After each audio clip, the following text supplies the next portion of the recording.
Hello friends, welcome on Success Keys. Myself Ravina Bishnoi, and today we are studying Indian Polity by M. Lakshmikant, chapter 14, and this is the last part. We already cover administrative relationship, legislative relation and financial relation. Last जो topic कुछ बच के हैं that is various trends in center state relation, आज हम वो cover करेंगे जल्दी जल्दी क्योंकि ऑलरेडी काफ़ी पार्ट हो गया और काफ़ी लंबा हो गया चैप्टर, बिकॉज इस चैप्टर में बहुत कुछ था फ्रेंड्स समझाने को या करवाने को. टिल 1967 तक द ट्रेंड्स आर कि टिल 1967 जो centre state relation bye and large काफ़ी स्मूथ थे. क्यों? क्योंकि एक ही सरकार चल रही थी जो थी कांग्रेस सरकार, सिंगल पार्टी रूल चल रहा था, कोई डिफरेंट पार्टीज़ नहीं थी, तो रिलेशंस काफ़ी बेटर थे. बट 1967 के इलेक्शंस के अंदर कांग्रेस पार्टी को 9 स्टेट्स के अंदर हार का मुख देखना पड़ता है और जो सेंटर की पोजीशन होती है यहाँ पे काफ़ी वीक हो जाती है. इसी पॉलिटिकल सिनेरियो के चेंज होने के बाद में हम देखते हैं कि एक नया युग स्टार्ट होता है सेंटर स्टेट रिलेशंस के अंदर. नॉन कांग्रेस जो गवर्नमेंट जिन स्टेट्स के अंदर आती है वो काफ़ी अपोज करती है कि सेंटर का इतना ज़्यादा कंट्रोल कैसे है और सेंट्रल गवर्नमेंट इतना ज़्यादा स्टेट में क्यों इंटरवीन करती है. इसी से ही इशू रेज होते हैं कि हमें स्वायत्ता दी जाए, स्टेट्स के पास ज़्यादा पावर्स हों और उनके पास फाइनेंशियल रिसोर्सेज भी काफ़ी अच्छे हों. ऐसा नहीं कि हमेशा हाथ फैला के सेंटर की तरफ मांगना पड़े कि हमें कुछ दो डेवलपमेंट के लिए. ऐसा नहीं होना चाहिए. उनके पास काफ़ी अच्छे रिसोर्सेज भी होने चाहिए फाइनेंशियल. इसी वजह से हम देखते हैं कि उसके बाद में काफ़ी ज़्यादा कन्फ्लिक्ट पैदा हो जाते हैं सेंटर और स्टेट्स के रिलेशंस के अंदर. अब देखते हैं कि कैसी टेंशंस होती हैं, क्या क्या प्रॉब्लम्स होती हैं इनके बीच में. तो टेंशन एरियाज क्या होती हैं सेंटर स्टेट के बीच में. सबसे जो मेन मुद्दे हैं यहाँ पे वो लिखे गए हैं. सबसे पहला आता है कि गवर्नर की अपॉइंटमेंट और उसको कैसे हटाया जाना. मतलब कि अब यहाँ पे जैसे बोला जाता है कि जो गवर्नर वो होता है वो सेंटर का एक एजेंट होता है स्टेट्स के ऊपर, तो उसको अपॉइंट डिसमिस वो किसके यहाँ पे करना चाहिए और discriminatory and partisan role of government. अब यहाँ पे जो गवर्नर होना चाहिए वो उसके साथ डिस्क्रिमिनेशन नहीं होना चाहिए और जो गवर्नर जो होता है वो सिर्फ उसी पार्टी का बिठाया हुआ होता है, तो मतलब कि वो सेंटर का फुल सपोर्टिव होता है. तो मतलब गवर्नर पे यहाँ पे सवालिया निशान पैदा कर दिया. यहाँ पे लोग यहाँ पे स्टेट्स का ये मानना था कि गवर्नर जो होना चाहिए नॉन पार्टीसन, वो किसी पार्टी का नहीं होना चाहिए और वो मतलब डिस्क्रिमिनेशन नहीं करना चाहिए स्टेट्स के साथ में, कि ऐसा नहीं है कि सेंटर की कठपुतली बन के ही वो रहे. और प्रेसिडेंट रूल जो लगाया जाता है वो ऐसा नहीं होता कि पार्टी अपने जो सेंटर में बैठी हुई पार्टी अपने इंटरेस्ट के लिए कभी भी यहाँ पे स्टेट्स में जो है प्रेसिडेंट रूल लगा दिया जाए. ऐसा कभी नहीं होना चाहिए. और सेंट्रल फोर्सेस जो हम कहते हैं ना, फौज आ गई हैं स्टेट्स के अंदर, तो वो ऐसा नहीं है कि सेंटर कभी भी अपनी मर्जी से सेंट्रल फोर्सेस को भेज दें स्टेट्स के अंदर और मुद्दा बना दे कि हाँ लॉ एंड ऑर्डर यहाँ पे मेंटेन नहीं हो रहा था तो हमने यहाँ पे सेंट्रल फोर्सेस लगा दी. ऐसा भी नहीं होना चाहिए. ये काफ़ी मतलब ये जो चीज़ें थी ये काफ़ी जो स्टेट को थी काफ़ी ज़्यादा यहाँ पे आघात पहुँचाती थी कि ऐसा नहीं होना चाहिए. अब साथ ही साथ जो स्टेट्स बिल हैं, जो कुछ स्टेट बिल यहाँ पे गवर्नर रख लेता था कि ये कंसीडर करने चाहिए, प्रेसिडेंट की यहाँ पे असेंट होनी ज़रूरी होनी चाहिए, तो ये भी स्टेट्स को अच्छा नहीं लगा कि हाँ कभी भी किसी बिल को यहाँ पे जो गवर्नर है वो रिजर्व करके रख लेता है कि इसे प्रेसिडेंट की असेंट या प्रेसिडेंट की कंसिडरेशन की ज़रूरत है. तो ऐसा भी ये भी एक मतलब कन्फ्लिक्ट का कारण था. ये फाइनेंशियल एलोकेशंस को लेके स्टेट्स के साथ काफ़ी ज़्यादा डिस्क्रिमिनेशन थी. इसको भी लेके काफ़ी बड़ा इशू था कि हाँ किन्हीं स्टेट्स को जिनमें मतलब कि जो सेंटर पार्टी वाली जो जहाँ पे अगर बीजेपी की सरकार सेंटर पे और उन्हीं स्टेट्स के अंदर, जैसे मध्य प्रदेश में बीजेपी की सरकार अभी आ गई है, तो अगर सेम स्टेट्स के अंदर जिनकी सरकार होती है वहाँ पे फाइनेंशियल रिसोर्सेज एलोकेशन ज़्यादा अच्छे होते हैं, दूसरे स्टेट्स को कोई पैसा नहीं दिया जाता. जैसे अगर कोई कांग्रेस का यहाँ पे स्टेट्स हो, कांग्रेस का जहाँ पे सीएम हो. Role of planning commission in approving states projects. अब यहाँ पे अब प्लानिंग कमीशन क्या रोल निभाती है स्टेट्स के प्रोजेक्ट्स को अप्रूव करने के लिए, कि प्लानिंग कमीशन भी बोलते थे कि ये भी सेंटर का ही बनाया हुआ है, ये सिर्फ उसी की बात सुनो। प्लानिंग कमीशन पे भी काफ़ी यहाँ पे सवालिया निशान थे। ऑल इंडिया सर्विसेज की मैनेजमेंट, जो ऑल इंडिया, जैसे मैंने बोला था कि ये काफ़ी ज़्यादा मतलब स्टेट्स को आघात करती थी कि ये ऑल इंडिया जो यहाँ पे सर्विसेज हैं ये होनी ही नहीं चाहिए, ये भी सेंटर का डायरेक्ट कंट्रोल यहाँ पे करती हैं स्टेट्स के अंदर। और इलेक्ट्रॉनिक का मीडिया का यूज़ किया जाना पॉलिटिकल पर्पसेस के लिए। अब सेंटर की सरकार है, सेंटर के पास काफ़ी ज़्यादा पैसा है, तो सेंटर की जो पार्टी है वो अपनी आने वाले चुनावों में तो वो क्या करती है कि गवर्नमेंट का नाम लेके और यहाँ पे दूरदर्शन या अदर टीवी चैनल्स पे अपना यहाँ पे प्रचार करते हैं। तो ये भी नहीं, और दूसरों को इतना मौका मिल नहीं पाता क्योंकि उनके पास इतना पैसा नहीं होता यहाँ पे पब्लिसिटी करने के लिए। अपॉइंटमेंट ऑफ इंक्वायरी कमीशन है। अब जैसे कि अगर चीफ मिनिस्टर्स ने कुछ भी यहाँ पे अगर बोला कि अनकॉन्स्टिट्यूशनल या अनलॉफुल कुछ किया तो उसके अगेंस्ट इंक्वायरी कमीशन बिठा दी जाती। तो ये भी एक मतलब एक मान सम्मान की बात है कि हाँ चीफ मिनिस्टर के अगेंस्ट ही इंक्वायरी कमीशन बिठा दी जाए।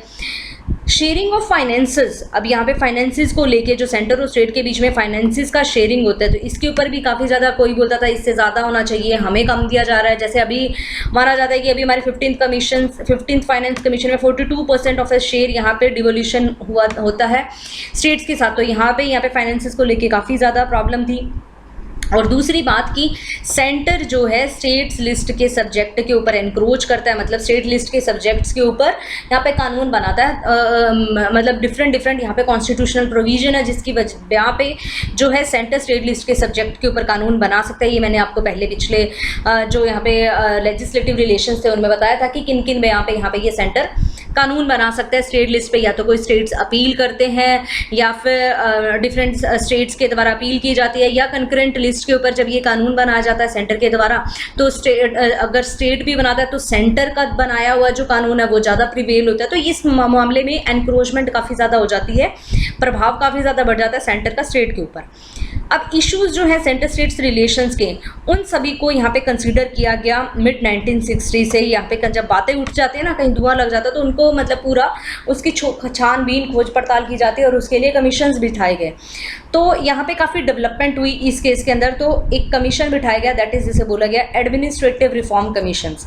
तो ये कमीशन आए यहाँ पे, अब दो कमीशन आए, द फर्स्ट ARC जिसकी यहाँ पे बात की गई है और सेकंड ARC जिसकी अभी इसमें बात नहीं की गई है। वो सेकंड ARC आई थी यहाँ पे 5 अगस्त 2005 में और जिसके चेयरपर्सन थे वीरप्पा मोइली। तो उन्होंने भी काफ़ी अच्छी अपनी रिकमेंडेशन दी। इस एक के बारे में हम यहाँ पे स्टडी करते हैं। यहाँ पे जो ARC आई थी एडमिनिस्ट्रेटिव वो 6 मेंबर ARC थी 1966 के अंदर और इसके चेयरपर्सन कौन थे, दैट इज़ मोरारजी देसाई। और उसके बाद में बने थे के हनुमंतिया। इन्होंने क्या टर्म्स ऑफ रेफरेंस इसमें इंक्लूड क्या थे कि terms of reference included among the others and the examination of main. इनका क्या रेफरेंस था कि इन्होंने सेंटर स्टेट रिलेशंस को यहाँ पे देखना था कि कैसे हम सुधार सकते हैं सेंटर और स्टेट के संबंध को कैसे मजबूत किया जा सकता है, जो unity and integrity of India के लिए काफ़ी ज़रूरी था। इनको एग्जामिन करने के लिए थॉरली बहुत सारे इश्यूज़ यहाँ पे इन्होंने देखे। ARC के अंदर एक स्टडी टीम भी बनाई गई जिनके यहाँ पे हेड थे MC सीतलवाड़। अब इनकी स्टडी टीम्स ने एक रिपोर्ट बनाई और फिर इस रिपोर्ट को फाइनलाइज किया ARC के अंदर और फिर इसे सबमिट कर दिया सेंट्रल गवर्नमेंट को 1969 में। इन्होंने अपनी 22 रिकमेंडेशंस दी जिनसे सेंटर और स्टेट के संबंध को सुधारा जा सकता था। इनकी इंपॉर्टेंट रिकमेंडेशंस क्या थी? इनकी इंपॉर्टेंट रिकमेंडेशंस थी कि एस्टेब्लिशमेंट की जाए एक इंटर स्टेट काउंसिल की। आर्टिकल 263 के अंदर जो कॉन्स्टिट्यूशन में लिखा गया था कि एक इंटर स्टेट काउंसिल बनानी चाहिए, जो अभी तक नहीं बनी थी, इन्होंने बोला कि सबसे पहले तुरंत पहला काम ये किया जाना चाहिए कि एक इंटर स्टेट काउंसिल को बना दिया जाना चाहिए जिनसे आपस में स्टेट्स कोऑर्डिनेट करेंगे, वो स्ट्रांग होंगे और उनसे क्या होंगे कि वो उनके जो मुद्दे हैं वहीं के वहीं ख़त्म हो जाएंगे। दूसरी, अपॉइंटमेंट किया जाना चाहिए पर्सन्स हैविंग लॉन्ग एक्सपीरियंस, जिनका काफ़ी पब्लिक लाइफ के अंदर काफ़ी अच्छा एक्सपीरियंस हो, एडमिनिस्ट्रेशन के अंदर एक्सपीरियंस हो और वो किसी पार्टी को ना बिलोंग करता हो, उसको ही गवर्नर बनाना चाहिए। साथ ही साथ ज़्यादा पावर्स जो हैं वो देने चाहिए स्टेट्स के हाथ में। ऐसा नहीं है कि सेंटर पूरा कंट्रोल करके यहाँ पे ऊपर बैठा हो, ऐसा नहीं होना चाहिए। ज़्यादा फाइनेंशियल रिसोर्सेज दिए जाने चाहिए स्टेट्स को, ताकि उसकी जो डिपेंडेंसी है सेंटर के ऊपर वो कम हो जाए। यहाँ पे वो अपनी जो परिस्थितियों से अपने आप ही निपटारा कर ले, उसे हर काम के लिए सेंटर से पैसे ना मांगने पड़े। डिप्लॉयमेंट ऑफ ये जो सेंट्रल आर्म्ड फोर्सेज यहाँ पे फौज बुला दी जाती है स्टेट्स के अंदर, ऐसा नहीं होना चाहिए। या तो ये तब जानी चाहिए या तो स्टेट रिक्वेस्ट करें, उस केस में जाने चाहिए। ऐसा नहीं है कि सेंटर को लगा कि वहाँ पे लॉ एंड ऑर्डर अच्छे से नहीं चल रहा है तो चलो भाई सेंट्रल फोर्सेज वहाँ पे पहुँचा दी जाए, और उन्हें यहाँ पे काफ़ी बोला जाता है कि उनके साथ काफ़ी बदसलूकी की जाती है। No action taken by the central government. अब यहाँ पे इन्होंने इतने अपने रिकमेंडेशंस दी, बट सेंट्रल गवर्नमेंट के द्वारा कोई भी एक्शन इनकी रिकमेंडेशन पे नहीं लिया गया।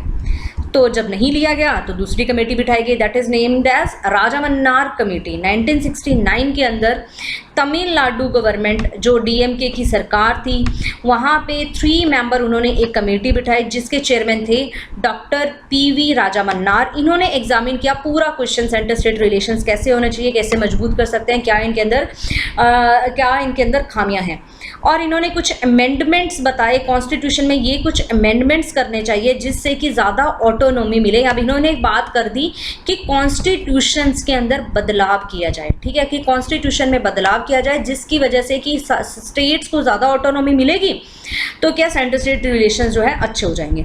अब कमेटी ने अपनी रिकमेंडेशंस जो है, अपनी जो रिपोर्ट है तमिलनाडु गवर्नमेंट को दी, कब 1971 के अंदर, ठीक है।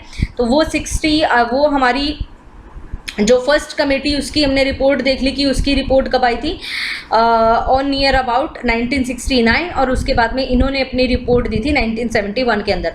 कमेटी ने आइडेंटिफाई किए गए रीजंस को, जो इन्होंने बताया कि ये जो रीजंस हैं जो यूनिटरी ट्रेंड्स बनाते हैं इन द कंट्री, यही रीज़न है कि सेंटर स्टेट रिलेशंस हैं जो खराब हो जाते हैं, कि यूनिटरी फीचर्स हैं। इन्होंने बोला कि दे इंक्लूड कुछ प्रोविजन जो कॉन्स्टिट्यूशन में रेफर करते हैं special power on the centre, कि जो स्पेशल पावर देते हैं सेंटर को, जिसकी वजह से सेंटर पूरा एनक्रोच कर जाता है स्टेट्स के ऊपर, तो जिसकी वजह से सेंटर स्टेट रिलेशंस जो है खराब हो जाते हैं। इन्होंने बोला कि वन पार्टी जो रूल होता है सेंटर्स के अंदर और स्टेट्स के अंदर, तो उसकी वजह से भी जो क्या है कुछ स्टेट्स को ज़्यादा यहाँ पे पावर मिल जाती हैं। और तीसरा रीज़न ये है कि जो स्टेट्स हैं उनके पास फिजिकल रिसोर्सेज इतने अच्छे से नहीं होते, जिसकी वजह से उनकी डिपेंडेंस हमेशा सेंटर पे बनी रहती है। इसलिए फाइनेंशियल असिस्टेंस जो है उनकी वजह से सेंटर के पास जाना ही पड़ता है, उनको कुछ ना कुछ करके कोई प्रोजेक्ट को अप्रूव करवाने के लिए, अगर कोई अकाल पड़ गया उसके लिए, कोई सूखा पड़ गया, कहीं बाढ़ आ गई है, तो सेंटर से असिस्टेंस मांगनी पड़ती है।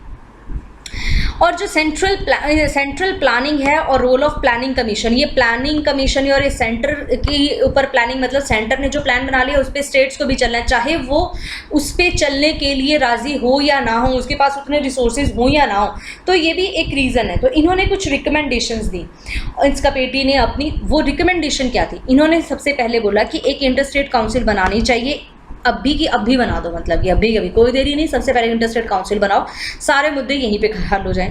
दूसरा इन्होंने बोला कि फाइनेंस कमीशन जो है उसको एक परमानेंट बॉडी बना दो, ठीक है। अभी ये परमानेंट बॉडी नहीं है, जैसे हमने बोला था कि ये एक मतलब quasi judicial body finance commission है, तो इसको एक परमानेंट बॉडी बना दो। प्लानिंग कमीशन है उसको खत्म ही कर दो बिल्कुल, ठीक है।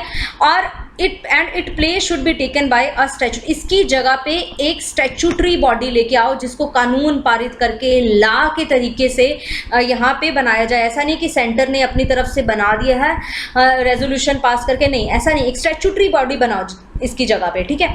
आर्टिकल 356, 357 और 365 जो प्रेसिडेंट रूल को लेके, प्रेसिडेंट रूल के लिए ये जो आर्टिकल्स हैं जो इससे डील करते हैं, इनको बिल्कुल खत्म कर दो। मतलब प्रेसिडेंट रूल तो कभी लगना ही नहीं चाहिए स्टेट के अंदर, ये तो लगा ही नहीं सकते। एंड प्रोविजन दैट कि state ministry hold the office during the pleasure governor should be omitted. यहाँ पे जो प्रोविजन जो था कि मिनिस्ट्री, जो स्टेट की मिनिस्ट्री तब तक रह सकती है office during the pleasure of governor, कि गवर्नर जब तक चाहे तब तक स्टेट्स की मिनिस्ट्री रह सके, ये जो प्रोविजन है कॉन्स्टिट्यूशन में, इसको भी बिल्कुल खत्म कर दो। कुछ जो सब्जेक्ट है यूनियन लिस्ट के और कंकरेंट लिस्ट के, उनको हटा के कहाँ पे ले आओ, स्टेट लिस्ट के अंदर ले आओ। मतलब स्टेट्स को इन्होंने पूरी तरह से स्ट्रॉन्ग बनाने की बात करी, मतलब स्टेट को फुली ऑटोनोमस बनाने की बात करी। रेजिडुअरी पावर है वो भी स्टेट्स को दे दी जाए, सेंटर के पास नहीं होनी चाहिए residuary power given to the states, all India services है उन सभी को भी खत्म कर दो। मतलब इन्होंने, आप देख सकते हैं कि बहुत ज़्यादा जो है हार्श यहाँ पे एक अपनी रिपोर्ट बनाई थी, बहुत ही हार्श डिसीजन लेने की बात कही थी कि कॉन्स्टिट्यूशंस में इतने बदलाव कर दो, ऑल इंडिया सर्विसेज खत्म कर दो, गवर्नर का मेथड चेंज करो, फाइनेंस कमीशन को खत्म कर दो। मतलब बहुत हार्श थी। सेंट्रल गवर्नमेंट ने इसे कंप्लीटली इग्नोर कर दिया, इनकी रिकमेंडेशंस को, राजामन्नार कमेटी की। ठीक है, तो उसके बाद में आती है आनंदपुर साहिब रेजोल्यूशन 1973 के अंदर आता है। अकाली दल ने यहाँ पे अडॉप्ट किया एक रेजोल्यूशन जिसमें दोनों पॉलिटिकल और रिलीजियस डिमांड की जो एक मीटिंग थी वो हुई आनंदपुर साहब पंजाब के अंदर, और एक रेजोल्यूशन लेके आएगा जिसका नाम बोलते हैं आनंदपुर साहब रेजोल्यूशन। इन्होंने यहाँ पे क्या डिमांड किया कि जो सेंटर्स जुरिस्डिक्शन उसको रिस्ट्रिक्ट, जो मतलब कि जो सेंटर जो जुरिस्डिक्शन उसको रिस्ट्रिक्ट होना चाहिए डिफेंस के मामले में, फॉरेन अफेयर्स के मामले में और कम्युनिकेशन के मामले में, करेंसी के मामले में। बाकी सारी जो रेजिडुअरी पावर है वो स्टेट्स को दे देनी चाहिए। ठीक है, कि सेंटर का जो कंट्रोल था डिफेंस, फॉरेन अफेयर्स, करेंसी, ये तो ठीक है, यहाँ पे तो अगर कुछ रेजिडुअरी मामला होगा तो ठीक है सेंटर संभालेगा, बाकी जो भी मामला है वो दे देना चाहिए स्टेट्स को। इन्होंने बोला कि कॉन्स्टिट्यूशंस यहाँ पे should be made federal in a real sense. अब हमारा फेडरल तो है कॉन्स्टिट्यूशन, बट हम देखते हैं कि रियल सेंस में बहुत सारे कॉन्स्टिट्यूशन में यूनिटरी फीचर्स है। अगर आपने मेरे पहले चैप्टर्स पढ़े होंगे यूनिटरी फीचर्स कॉन्स्टिट्यूशंस का, तो वो उसमें आपको पूरे मतलब स्टार्टिंग की जो चैप्टर है वो इसी के ऊपर है कि what are the various unitary features in the constitution, what are federal features in the constitution. तो वो आप चैप्टर पढ़ेंगे तो आपको ये बार बार जो ये फेडरल टर्म और यूनिटरी टर्म है वो अच्छे से समझ में आ जाएंगे। तो क्योंकि फ्रेंड्स पॉलिटी को बीच में से नहीं कर सकते, पॉलिटी हमेशा स्टार्टिंग से समझी जाती है, क्योंकि छोटी छोटी टर्म्स जो स्टार्टिंग में आ गई हैं वो आपको करनी पड़ेंगी, वहाँ पे आप जाइए अगर यहाँ से नहीं समझ में आए, क्योंकि बार बार नहीं मैं बता सकती यहाँ पे कि what are the federal features and what are the unitary features. अब तो यहाँ पे फेडरल जैसे कि यहाँ पे मतलब फेडरल फीचर्स के यहाँ पे दोनों स्टेट्स भी ऑटोनोमस हैं, और यहाँ पे यूनिटरी फीचर्स के अंदर हम देखते हैं कि अभी भी जो है सुप्रीम कोर्ट हमारा एक इंटीग्रेटेड जुडिशरी है हमारी, तो अभी भी हमारे फेडरल होता हुए भी रियल सेंस में नहीं है।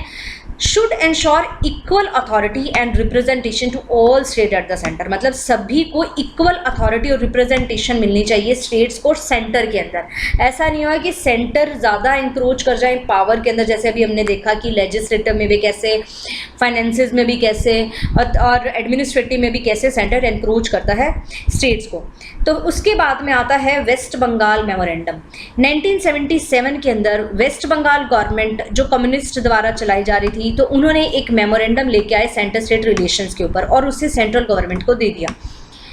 मेमोरेंडम ने यहाँ पे सजेस्ट क्या किया, मेमोरेंडम ने यहाँ पे ये सजेस्ट किया कि जो वर्ड है यूनियन कॉन्स्टिट्यूशन में कि India is a union of state, तो यूनियन को हटा के यहाँ पे कर दे India is a federal state.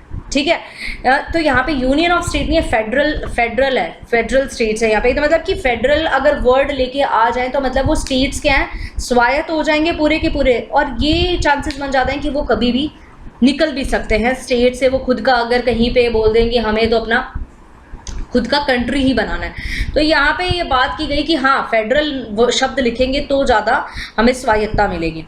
Jurisdiction जो सेंटर का है शुड बी कन्फाइंड टू, अब जो सेंटर का जुरिस्डिक्शन है, सेंटर कहाँ तक अपनी पावर यहाँ पे उसकी जो पावर्स हैं वो कहाँ तक होनी चाहिए, डिफेंस, फॉरेन अफेयर्स को लेके, करेंसी, कम्युनिकेशन और इकोनॉमिक कोऑर्डिनेशन को लेके यहाँ तक ही कन्फाइंड होना चाहिए। बाकी सारी पावर्स किसको होनी चाहिए, स्टेट्स को होनी चाहिए।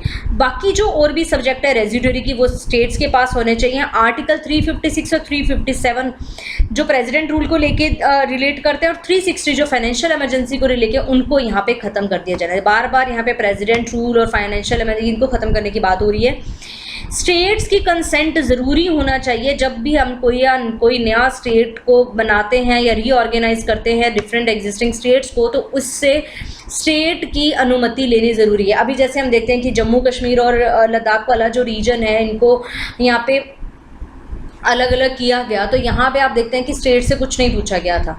यहाँ पे उनकी कोई जो कंसेंट थी वो ज़रूरी नहीं थी, ये सेंटर का खुद का डिसीजन था। तो यहाँ पे ये कहा गया कि स्टेट्स की कंसेंट लेनी ज़रूरी है। Of the total revenue raised, जो सेंट्रल के सभी रेवेन्यू जो रेज होता है, tax revenue, non tax revenue या अदर सरचार्जेस, टैक्सेस वगैरह, जिनसे भी जो पैसा आता है उसका 75% किसको दे देना चाहिए? स्टेट्स को दे देना चाहिए।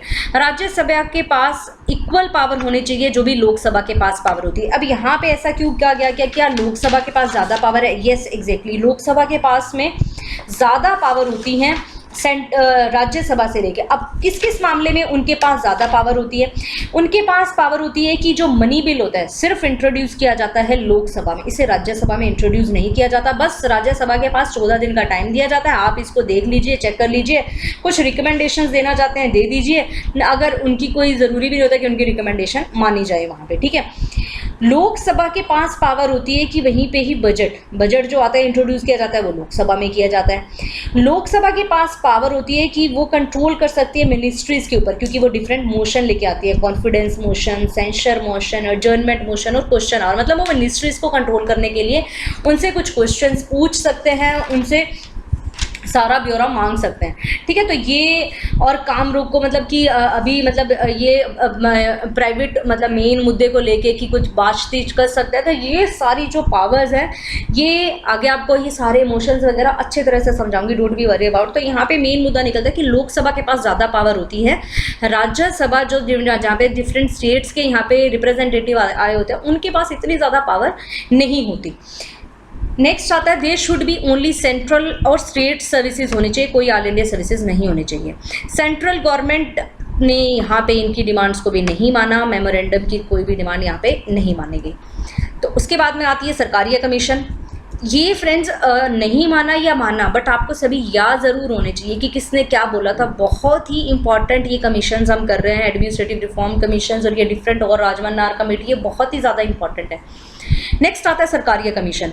1983 के अंदर सेंट्रल गवर्नमेंट अपॉइंट करती है 3 member commission centre state relations के लिए, जिनके चेयरमैन होते हैं RS सरकारिया, ये रिटायर्ड जज होते हैं सुप्रीम कोर्ट के।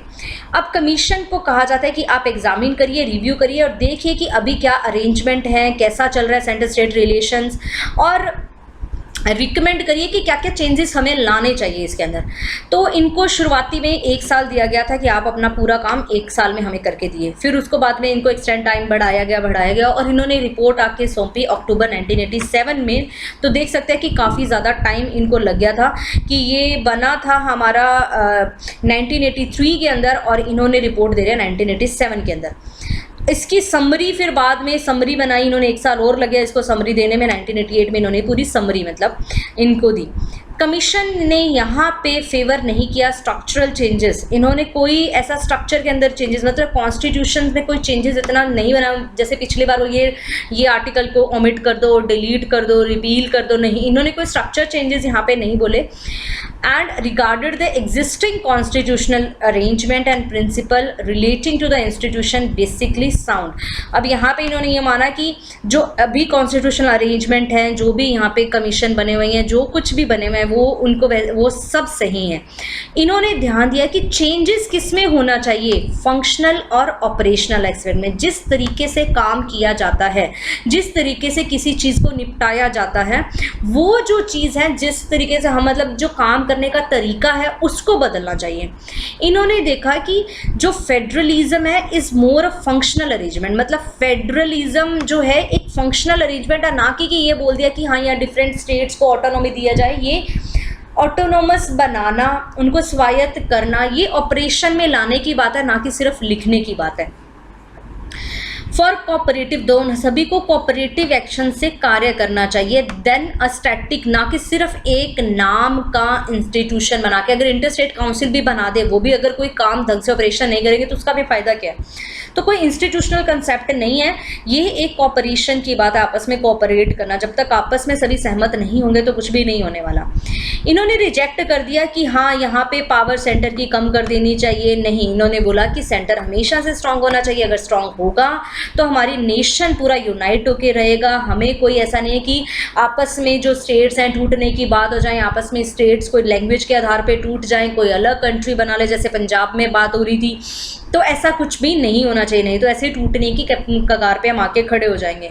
हाउएवर इन्होंने बोला कि इसका मतलब ये नहीं है कि स्ट्रॉन्ग सेंटर हो के पूरा मतलब वो सेंट्रलाइज्ड हो जाए, मतलब पूरी पावर ही अपने हाथ में कर ले, नहीं।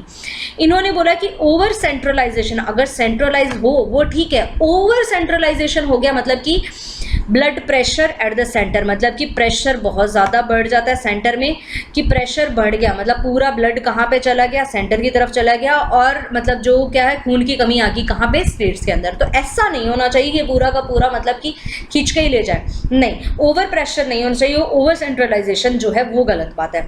कमीशन ने यहाँ पे 247 recommendation the centre state relation को लेके, जिनमें से कुछ यहाँ पे रिकमेंडेशंस को हम यहाँ पे स्टडी करेंगे। द फर्स्ट इज परमानेंट, इन्होंने भी यही बात करी है, सभी ने यही बात करी है, एक इंटर स्टेट काउंसिल बना देनी चाहिए, जिससे बोलना चाहिए इंटर गवर्नमेंटल काउंसिल, जो आर्टिकल 263 में कहा गया है। आर्टिकल 356 जो प्रेसिडेंट रूल की बात कर दिया है, शुड बी यूज, मतलब उसको ऐसा नहीं होना चाहिए कि भाई हाँ जब चाहे अपना मन चाहे प्रेसिडेंट रूल लगा दो, नहीं भाई ऐसा नहीं होना चाहिए, वो तब लगाना चाहिए जब भी यहाँ पे एक लास्ट रिसोर्ट होना चाहिए कि अब और कुछ नहीं कर सकते, अब लगाने की कोशिश करनी चाहिए, मतलब अब लगाना चाहिए, जब कुछ और नहीं दिख रहा हो, सब दरवाजे बंद हो, तो उस केस में ये दरवाज़ा खोलना चाहिए। इंस्टीट्यूशन जो ऑल इंडिया सर्विसेज हैं उनको ज़्यादा स्ट्रेंथन करना चाहिए, और सारी सर्विसेज भी लेके आनी चाहिए, नई सर्विसेज क्रिएट करनी चाहिए ऑल इंडिया सर्विसेज के, ऐसा नहीं है कि ख़त्म कर दें, नहीं, और बनानी चाहिए। रेजिड्यूरी पावर है जो टैक्सेशन की, वो पार्लियामेंट के पास रहना चाहिए, पर अदर जो रेजिड्यूरी पावर्स हैं वो कंकरेंट लिस्ट के अंदर डाल देना चाहिए, ठीक है, कि रेजिड्यूरी पावर टैक्सेशन की सिर्फ सेंट्रल पार्लियामेंट के पास होनी चाहिए, बाकी जो है कंकरेंट लिस्ट में डाल देनी चाहिए। जब प्रेसिडेंट विद होल्ड करता है अपनी कोई स्टेट बिल को लेके कुछ असेंट्स को, तो उसको रीजन भी बताना चाहिए स्टेट गवर्नमेंट कि हमने भाई तुम्हारी असेंट को, तुम्हें यहाँ पे तुम्हारा बिल क्यों नहीं पारित किया, रीजन क्या है, ऐसा नहीं कि पकड़ के अपना पॉकेट में रख के बैठ जाए, नहीं, ये रीजन नहीं है। जैसे अभी किया जाता है कि अभी पॉकेट वीटो कर सकता है प्रेसिडेंट, उसको कोई यहाँ पे जो है कम्युनिकेट या रीजन देने की इतनी कोई ज़रूरत नहीं होती। एनडीसी नेशनल डेवलपमेंट काउंसिल है, उसको रीनेम करना चाहिए और उसका नाम रख देना चाहिए national economic and development council, ठीक है। जोनल काउंसिल है जो डिफरेंट जोन्स के लिए कार्य करती है, उनको कॉन्स्टिट्यूट करना चाहिए और रीएक्टिवेट करनी चाहिए स्पिरिट ऑफ फेडरलिज्म, ताकि अगर मतलब पूरे यहाँ पे देश को कुछ अलग अलग जैसे नॉर्थ ईस्ट जोन और या ऐसे डिफरेंट डिफरेंट जोन में बांट दिया जाएंगे, तो जिससे दोबारा से फेडरलिज्म जो है वो देश में बढ़ेगा और स्टेट्स जो हैं स्ट्रांग होंगे। द सेंटर के पास पावर होना चाहिए कि वो डिप्लॉय तो कर सकती हैं आर्म्ड फोर्सेस की बिना स्टेट्स की कंसेंट लेने के लिए, बट ये तभी करना चाहिए जब बहुत ही डिज़ायरेबल हो कि या और मतलब स्टेट से कंसल्ट करके ये यहाँ पे आर्म्ड फोर्सेस भेजी गई हों। जैसे अभी बोला जाता है कि कोरोना के केसेस में कई जगह पे आर्म्ड फोर्सेस आई थी, तो मतलब स्टेट्स के कंसल्ट में स्टेट्स बोले कि अभी हम नहीं कर सकते इतना ज़्यादा लॉ एंड ऑर्डर को मेंटेन, तो उस केस में होना चाहिए स्टेट्स के कंसल्ट करके। सेंटर को कंसल्ट करके ही सेंटर को कंसल्ट करना चाहिए स्टेट के साथ जब भी यहाँ पे कोई कानून कंकरेंट लिस्ट के ऊपर वो बनाए। ऐसा नहीं कि भाई हाँ स्टेट कुछ और चाह रहा है, सेंटर कुछ और चाह रहा है, सेंटर को नहीं अच्छा लग रहा स्टेट जो कुछ कानून पास कर रहा है, तो सेंटर ने अपना कानून पास कर दिया और फिर वो ओवररूल हो गया। Procedure for consulting the chief minister, जब प्रोसीजर को जब चीफ मिनिस्टर को अपॉइंट किया जाता है in the appointment of a state governor should be prescribed in the constitution. अब यहाँ पे बाना बोलो पूछा, मतलब ये कॉन्स्टिट्यूशन में लिखा गया है कि चीफ मिनिस्टर को यहाँ पे पूछ के फिर गवर्नर यहाँ पे अपॉइंट करना चाहिए, बट यहाँ पे हम देखते हैं कि बेसिक फंक्शनल रूप में नहीं पूछा जाता, गवर्नर किसी को भी बना दिया जाता है, चीफ मिनिस्टर को पता तक नहीं होता, ठीक है। नेट प्रोसीड जो होता है कॉरपोरेशन टैक्स का, वो शेयरेबल होना चाहिए स्टेट्स के साथ। कॉरपोरेशन टैक्स का जो भी पैसा आता है वो स्टेट्स के साथ भी शेयर करना चाहिए। गवर्नर को डिसमिस नहीं कर सकते, मतलब गवर्नर डिसमिस नहीं कर सकता काउंसिल ऑफ मिनिस्टर को, so long as it command the majority in the assembly. मतलब कि गवर्नर अपनी मर्जी से कभी ऐसा नहीं है कि अपनी विल पे या अपनी प्लेजर पे काउंसिल ऑफ मिनिस्टर को डिसमिस कर सकता है, अगर जो सरकार है उसके पास मेजॉरिटी है, ठीक है। नेक्स्ट, गवर्नर की जो टर्म है वो 5 ईयर्स होनी चाहिए स्टेट के अंदर, उसको मतलब ऐसा नहीं है डिस्टर्ब कर दे कि हाँ उससे पहले ही सरकार बदली है सेंटर में तो गवर्नर भी बदल गया, नहीं, ऐसा नहीं होना चाहिए। और अगर बदल रहे हो तो आपके पास कोई कंपेलिंग रीजन होना चाहिए कि क्यों आप बदल रहे हो। कोई भी no commission of inquiry should be set up against state minister state unless a demand is made by the parliament. ऐसा नहीं कि कोई भी मतलब मिनिस्टर के खिलाफ अपन इंक्वायरी बिठा दे, जब तक कि अगर पार्लियामेंट में यहाँ पे डिमांड ना उठे कि उस स्टेट मिनिस्टर के खिलाफ कुछ कमीशन या इंक्वायरी बिठाना चाहिए, क्योंकि उसके भी साख पे फ़र्क पड़ता है, नेक्स्ट वोटिंग में उसके भी वोटर परसेंट पे फ़र्क पड़ता है। सरचार्ज जो है इनकम टैक्स पे should not be levied by the centre, जो इनकम टैक्स के ऊपर भी सरचार्ज लगाया जाता है वो नहीं लगाना चाहिए, एक्सेप्ट कुछ स्पेशल पर्पस हो, और फिर या फिर ऐसा नहीं कि कंटिन्यूसली कुछ लिमिटेड पीरियड के लिए लगाना चाहिए, क्योंकि फिर जनता के ऊपर बहुत ज़्यादा भार आ जाएगा अगर एक टैक्स दे रहे हैं उसके ऊपर एक सरचार्ज भी दे रहे हैं। प्रेजेंट जो डिवीजन ऑफ फंक्शन है finance between the finance commission और प्लानिंग कमीशन में वो रीजनेबल है और ये कंटिन्यू चलना चाहिए। मतलब कि अभी जो डिवीजन है, अभी तो खैर ये प्लानिंग कमीशन रहा नहीं, अब नीति आयोग आ गया है, फाइनेंस कमीशन और नीति आयोग के बीच में जो फंक्शंस और डिफरेंस है वो ठीक है, बेटर है, कंटिन्यू रखना चाहिए। Steps should be taken uniformly implement the 3 language formula in true spirit. अब यहाँ पे बोला गया है कि कोशिश ये करनी चाहिए कि जो 3 लैंग्वेज फार्मूला है उसको अच्छे से इम्प्लीमेंट किया जाना चाहिए। अब ये 3 लैंग्वेज फार्मूला क्या है?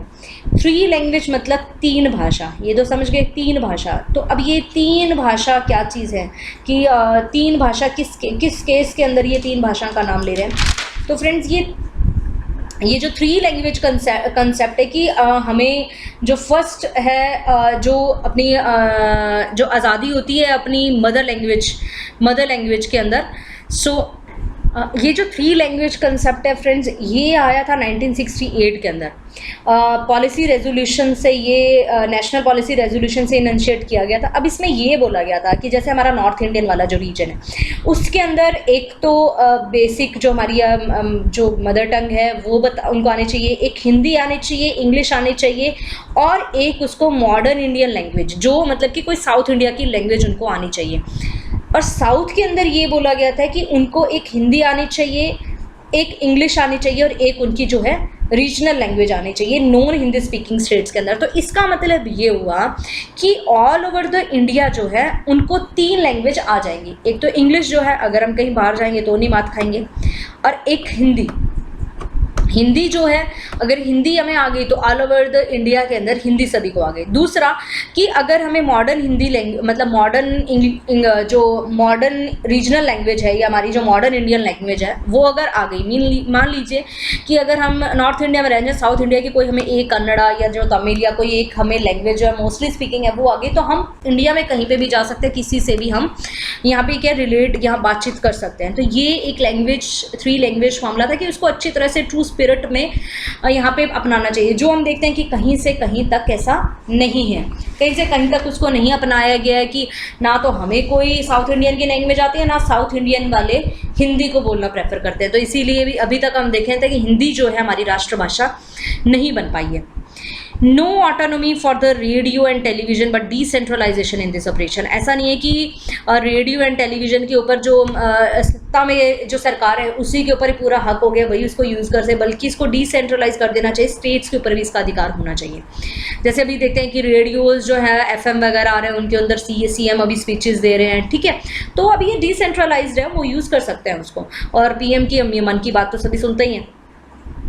No change in the role of Rajya Sabha and central power to reorganise of the state. अब यहाँ पे कोई भी चेंज नहीं होना चाहिए राज्यसभा के रोल के अंदर, और सेंटर्स पावर टू रीऑर्गेनाइज, और मतलब ना सेंटर ऐसा करे कि मतलब स्टेट्स को दोबारा से रीऑर्गेनाइज करेगी, किसी को बढ़ाए घटाए, मतलब जो चेंज और रोल ऑफ राज्यसभा का जैसे ही चल रहा है वैसा का वैसा चलते रहना चाहिए। क्योंकि अभी हम देखते हैं कि राज्यसभा ही जो मतलब हमारा जो डिसेंट्रलाइजेशन का या डिवोल्यूशन का जो एक मेन पिलर है राज्यसभा में, जहाँ पे लोग क्या है यहाँ पे स्टेट से जो अपनी एक स्टेट के जो मेंबर्स होते हैं रिप्रेजेंट करते हैं जो डिफरेंट स्टेट्स को, वो आके यहाँ पे राज्यसभा में बैठते हैं, और जो सरकार के द्वारा अपनी मनमर्जी के अगर कोई कानून पास किया जाता है तो वो वहाँ पे उस चेन को ब्रेक करते हैं, ठीक है। तो काफ़ी इंपॉर्टेंट पिलर है Rajya Sabha. The commissioner of linguistic minority should be activated. यहाँ पे एक कमिश्नर होना चाहिए फॉर लिंग्विस्टिक माइनॉरिटी, वो भी एक बनाना चाहिए। सेंट्रल गवर्नमेंट ने इम्प्लीमेंट कर दिए इनमें से 180 आउट ऑफ 247 रिकमेंडेशंस को सरकारी कमीशन के। और मोस्ट इंपॉर्टेंट एस्टेब्लिशमेंट क्या होती है कि उसके बाद में इंटर स्टेट काउंसिल बना दी गई थी 1919 में, जो एक इम्पॉर्टेंट पार्ट था सरकारीय कमीशन का। तो ये काफ़ी अच्छी डेवलपमेंट थी 1990 के अंदर, जो सरकारीय कमीशन के रिकमेंडेशन के बाद में, या जो सभी ने ये बोला था कि इंटर स्टेट काउंसिल होनी चाहिए, तो वो एक बन गई थी और इसकी 180 रिकमेंडेशंस को यहाँ पे इम्प्लीमेंट कर दिया था। इसके बाद में आता है पुंछी कमीशन। ये भी काफ़ी इंपॉर्टेंट सेंटर स्टेट रिलेशंस के लिए एक कमीशन था, सेकंड कमीशन था सेंटर स्टेट रिलेशंस के लिए, जिसे पुंछी कमीशन बोला, by the government of India in 2007, April 2007, under the chairmanship of Madan Mohan Punchhi, जो former chief justice of India थे। और इन्होंने इश्यूज देखे सेंटर स्टेट रिलेशंस को, ताकि जितने भी चेंजेस आए हैं अभी तक पॉलिटी और इकोनॉमी के अंदर, तो उसमें क्या सेंटर स्टेट रिलेशंस को कैसे ज़्यादा मजबूत किया जाता था और क्या इश्यूज आ रहे हैं इन 20 सालों के अंदर, क्या चेंजेस हुए हैं। जैसे क्योंकि अब इसकी जो रिकमेंडेशन मानी गई थी 1990 के अंदर, उसके बाद में 2007 जो इन 20 सालों में जो चेंजेस हुए हैं उनसे कैसे निपटा जा सकता है, कैसे और स्ट्रॉन्ग कर सकते हैं। तो टर्म्स ऑफ रेफरेंस क्या थे कमीशन के, तो मतलब कमीशन को किस चीज़ को देख के यहाँ पे रिकमेंडेशंस देनी थी, तो किस चीज़ को देख के देनी थी। फर्स्ट जो देनी थी कि उसको पूरा एग्जामिन करना था कि कैसी एग्जिस्टिंग अरेंजमेंट कैसी है, यूनियन और स्टेट्स की आपस में कैसी अरेंजमेंट है, ठीक है। और कोर्ट ने इसके बीच में क्या अपने जो है क्या अपने वर्डिक्ट दी है, सुप्रीम कोर्ट ने क्या वर्डिक्ट दी हैं, कौन कौन सी रिस्पॉन्सिबिलिटी किस स्फीयर में किसको दी है। और इमरजेंसी के प्रोविजंस के बीच में, क्योंकि उस टाइम तक काफ़ी इमरजेंसी भी लग चुकी थी इंदिरा गांधी जी के टाइम के अंदर, तो इमरजेंसी में कैसी सिचुएशन होती है, फाइनेंशियल रिलेशंस को कैसे बढ़ा सकते हैं, सोशल प्लानिंग के बारे में, Panchayati Raj institution, sharing of resources including interstate river water recommend, इन सभी चीज़ों को देख के उनको अपनी रिपोर्ट सौंपनी थी। उन्होंने ये भी एग्जामिन किया कि वर्किंग अभी जो अरेंजमेंट है यूनियन और स्टेट की कैसी चल रही हैं, उनको रिकमेंडेशन चाहिए कि कौन से चेंजेस आ रहे हैं, कौन से चेंजेस आए हैं, सोशल और इकोनॉमिक डेवलपमेंट को कैसे मजबूत किया जा सकता है इन 20 सालों के अंदर। उन्होंने recommendation were also needed to address the growing challenges of ensuring good governance. अब एक चैलेंज जो आ रहा था कि गुड गवर्नेंस, ठीक है, गुड गवर्नेंस कैसी लाई जा सकती है जिससे कि आम जनता का जो है वेलफेयर ऑफ द पीपल हो और साथ ही साथ यूनिटी और इंटीग्रिटी भी बढ़े कंट्री के अंदर। तो वो कैसे ला सकते हैं हम, पावर्टी और इलिटरेसी को कैसे एलिवेट कर सकते हैं, ठीक है। एंड ये सभी मुद्दों को देख के उनको अपनी रिकमेंडेशन थी। वाइल एग्जामिनिंग मतलब recommendation was required to particular regard but no limited mandate of. अभी यहाँ पे इन चीज़ों को एग्जामिन करते हुए उनको अपनी रिकमेंडेशंस देनी थी। कमीशन को चाहिए था to have a particular regard, मतलब एक पर्टिकुलर उनको एक ट्रेंड पे वर्क करना था, तो उसके लिए but not limit its mandate of the following, मतलब उसकी कोई लिमिट नहीं थी। फर्स्ट की the role of responsibility jurisdiction of a centre state during the major and prolonged outbreak of communal violence, ठीक है, ठीक है। बाकी कोई चीज़ के लिए जो रिकमेंडेशन है एक पर्टिकुलर रिकमेंडेशन हम दे सकते हैं, बट कुछ चीज़ें ऐसी होती हैं कि जिनके लिए कोई लिमिट नहीं होती कि उस चीज़ के अंदर कैसे फंक्शन करें या उस टाइम पे क्या रिगार्ड रखें, उस टाइम के लिए क्या किया जाना चाहिए। जैसे कि सेंटर और स्टेट की जुरिस्डिक्शन की जब कोई कम्युनल वायलेंस हो जाए तो उस टाइम पे कैसे रिएक्ट किया जाएगा, कास्ट वायलेंस हो जाए, सोशल कन्फ्लिक्ट पैदा हो जाए तो इस टाइम पे क्या किया जाना चाहिए, रोल एंड रिस्पॉन्सिबिलिटीज़ की सेंटर और स्टेट में किसकी रिस्पॉन्सिबिलिटी क्या होगी, कि जब मेगा प्रोजेक्ट को इम्प्लीमेंट किया जाना चाहिए, कि इंटरलिंकिंग ऑफ रिवर का कोई प्रोजेक्ट हो, उस टाइम पे क्या, नॉर्मली अगर जिसमें 15 से 20 साल लग जाते हैं कंप्लीट होने के अंदर, तो उस टाइम के रिगार्ड के लिए रिस्पॉन्सिबिलिटी या जुरिस्डिक्शन सेंटर और स्टेट की आपस में इफेक्टिव डिवोल्यूशन हो पावर्स की, या ऑटोनॉमी दी जाए पंचायती राज इंस्टीट्यूशन की, लोकल बॉडीज़ को, ऑटोनोमस बॉडीज़ को वर्क करने के लिए उनको ऑटोनॉमी दी जाए। Role and responsibility jurisdiction centre और स्टेट्स की कैसी रहेंगी जब बात की जाए इंडिपेंडेंट प्लानिंग की और बजट की डिस्ट्रिक्ट लेवल पे, यहाँ पे डिस्ट्रिक्ट लेवल पे बात हो रही है, किसकी क्या रिस्पॉन्सिबिलिटी होगी in a central assistance of various kinds with performance of state, की अगर जो स्टेट्स अच्छा परफॉर्म कर रही हैं उनको सेंट्रल ज़्यादा असिस्टेंट दे, जो नहीं परफॉर्म कर रही हैं उनको कम असिस्टेंस दे, उनको कम पैसा दिया जाए। तो उस केस में क्या होगा, rule and responsibilities on the positive discrimination in the favour of backward classes, क्या पॉजिटिव डिस्क्रिमिनेशन किया जाना चाहिए बैकवर्ड क्लासेस के, जो बैकवर्ड स्टेट्स हैं, तो क्या पॉजिटिव डिस्क्रिमिनेशन उस टाइम पे होना चाहिए कि जो बैकवर्ड स्टेट्स हैं, गरीब जो राज्य हैं, उनको क्या पैसा ज़्यादा देना चाहिए। Impact of the recommendations based made by 8th to the 12th finance commission on the physical relation between centre and states. जो 8th और 12th फाइनेंस कमीशन है उनका क्या इम्पैक्ट पड़ा उनकी रिकमेंडेशन का फिजिकल रिलेशंस के बीच में सेंटर और स्टेट्स के ऊपर। क्या अभी भी स्टेट्स जो हैं डिपेंडेंट हैं सेंटर के ऊपर। नीड्स एंड रिलेवेशन, क्या सेपरेट टैक्सेस होने चाहिए प्रोडक्शन के ऊपर या सेल्स और गुड्स और सर्विसेज के अंदर, और या फिर वैल्यू एडेड टैक्स वैट लेके आना चाहिए। नीड क्या इंटर स्टेट ट्रेड को फ्री कर देना चाहिए ताकि जिससे कि एक डोमेस्टिक मार्केट बने in the context of reluctance to the state government to adopt the relevant Sarkaria commission recommendation of its report. तो ये सारी चीज़ें जो है कि यहाँ पे क्या इंटर स्टेट ट्रेड को फिर जैसे अभी बात चल रही है कि सभी जो है मार्केट सिंगल मार्केट कर देंगे, कि तो क्या इंटर स्टेट ट्रेड को क्या ज़रूरत है कि हमें ज़रूरत है इंटर स्टेट ट्रेड को फ्री कर देना चाहिए, या फिर एक यूनिफाइड इंटीग्रेटेड डोमेस्टिक मार्केट लेके आना चाहिए। As also in the context of कि जो अभी स्टेट गवर्नमेंट नहीं मानना चाह रहे हैं सरकारी कमीशंस की रिकमेंडेशंस को, जो चैप्टर इसके अंदर लिखे हुए उन्होंने अपनी रिपोर्ट दी थी, तो क्या उसके मतलब क्या रीज़न है कि वो अभी तक भी इसको नहीं, मतलब सरकारी कमीशन की जैसे मान लो रिकमेंडेशंस मानी गई, सेंट्रल गवर्नमेंट ने मान ली, बस सरकारों ने अभी तक भी उनको लागू नहीं करवाया, तो उसके पीछे व्हाट आर द रीजंस। ज़रूरत है यहाँ पे कि सेटिंग होनी चाहिए एक सेंट्रल लॉ एनफोर्समेंट एजेंसी की, ताकि जो अपनी मर्जी से इन्वेस्टिगेशन कर सकें कोई भी जो क्राइम इंटर स्टेट क्राइम हो रहे हैं या इंटरनेशनल जिनकी रेमिफिकेशन, जिनका मतलब इंटरनेशनल भी इफेक्ट पड़ता है, तो जो नेशनल सिक्योरिटी के लिए ज़रूरी है, तो एक ऐसी एक एजेंसी बनानी चाहिए जो अपनी मर्जी से इन्वेस्टिगेशन कर सके उन क्राइम्स की।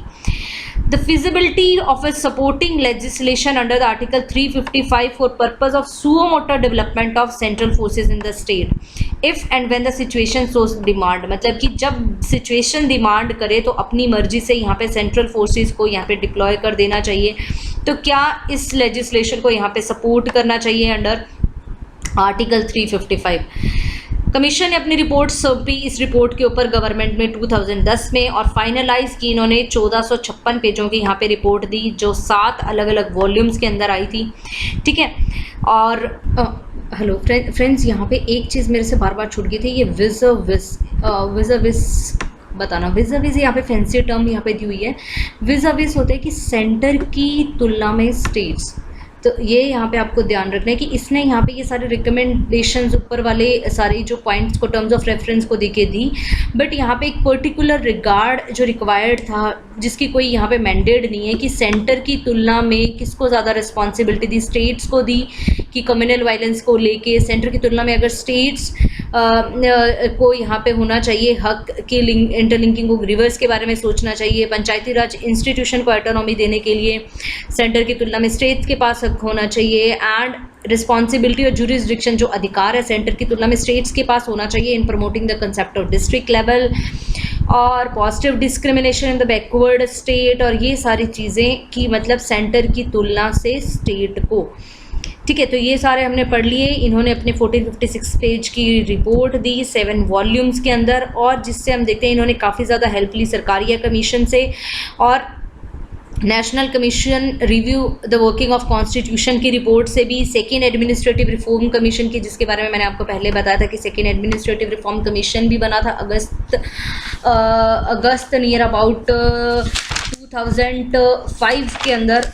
सो उससे भी इन्होंने काफ़ी ज़्यादा हेल्प ली, जिसके मैंने बताया था कि वीरप्पा मोइली जी उसके चेयरपर्सन थी, तो उससे भी हेल्प ली, और इनसे इन्होंने अपनी ये रिपोर्ट बनाई। बहुत सारे एरियाज़ के अंदर हम देखते हैं कि कमीशन की रिपोर्ट जो डिफ़र थी सरकारी कमीशन से, कुछ उसकी रिकमेंडेशन से, अगर हम उसकी लेंथ ब्रेड से उसको अगर नापें, जो इशू रेज किए गए थे in the terms of reference related aspect, तो हम देखते हैं कि कमीशन ने कंक्लूजन जो निकाला वो था कोऑपरेटिव फेडरलिज्म का। ठीक है, कि कोऑपरेशन से कार्य किया जाता है। While be the key sustaining India, साथ ही साथ मतलब कि कोऑपरेटिव फेडरलिज्म होना बहुत ज़रूरी है अगर हम अपने देश में यूनिटी चाहते हैं, इकोनॉमिक डेवलपमेंट चाहते हैं फ्यूचर के अंदर। प्रिंसिपल्स जो हैं कोऑपरेटिव फेडरलिज्म के, दस में have to act a practical guide for Indian polity and governance. जो कोऑपरेटिव फेडरलिज्म का ही जो प्रिंसिपल है उसी से ही जो है हम इंडियन पॉलिटी वर्क और गवर्नेंस, गुड गवर्नेंस की जा सकती है। इन ऑल कमीशन की जो 310 रिकमेंडेशन है touching upon several significant areas, centre state area मतलब मेन जो मुद्दे की बात है उनको इन्होंने सभी एरियाज़ को टच किया है। इंपॉर्टेंट रिकमेंडेशन जो हम यहाँ पे स्टडी कर लेते हैं। सबसे पहला रिकमेंडेशन कि इफ़ेक्टिव इम्प्लीमेंटेशन होनी चाहिए लॉज ऑफ लिस्ट 3 सब्जेक्ट, कि कंकरेंट लिस्ट के जो सब्जेक्ट है उनकी इफेक्टिव इम्प्लीमेंटेशन होना चाहिए। और this is in the broad agreement is reaching between union and state. और एक before introducing legislation in parliament on the matter, मतलब कि सेंटर जो पार्लियामेंट है कंकरेंट लिस्ट के सब्जेक्ट पे कानून बनाने से पहले स्टेट के साथ या तो यहाँ पे समझौता करे या बातचीत करे, उसके बाद में कानून बनाए। ठीक है, यूनियन को यहाँ पे रिस्ट्रेन करना चाहिए, नहीं करना चाहिए in asserting the parliamentary supremacy in a matter assigning to the state. मतलब कि जो यहाँ पे मेन वही बात है फ्रेंड्स की जो लेजिस्लेटिव मामलों के बीच की बात है यहाँ पे कि जो स्टेट लिस्ट के पास है, जो स्टेट लिस्ट की जो है उन लिस्ट के सब्जेक्ट पे कानून नहीं बनाना चाहिए। पार्लियामेंट को इतने ज़्यादा सुप्रीमेसी नहीं देनी चाहिए जिन जो मैटर्स स्टेट्स को दिए गए हैं कंकरेंट लिस्ट के सब्जेक्ट के ऊपर, यहाँ पे उनको एनक्रोच नहीं करना चाहिए, तो जिसकी वजह से स्टेट्स अपनी स्वायत्ता से अपने हिसाब से कानून बना सकते हैं।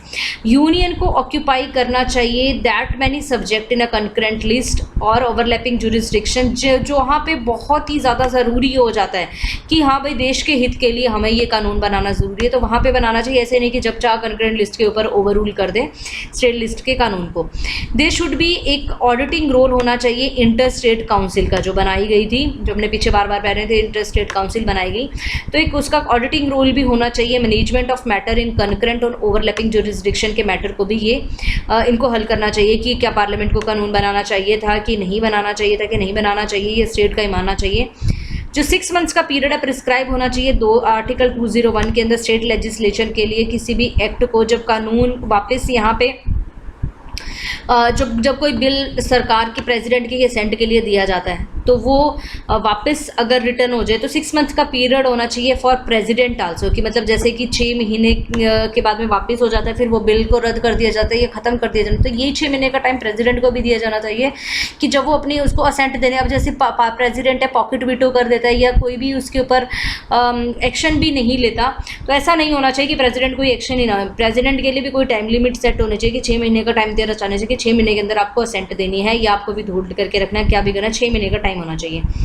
Parliament should make a law on the subject entry 14 of a list 1, जिसमें बात की गई है ट्रीटी की या कोई पार्लियामेंट की लेजिस्लेशन जब कोई ट्रीटी को लागू कराना, इंटरनेशनल ट्रीटी को जब लागू करवाना होता है तो पार्लियामेंट उस केस में कानून बनाती है।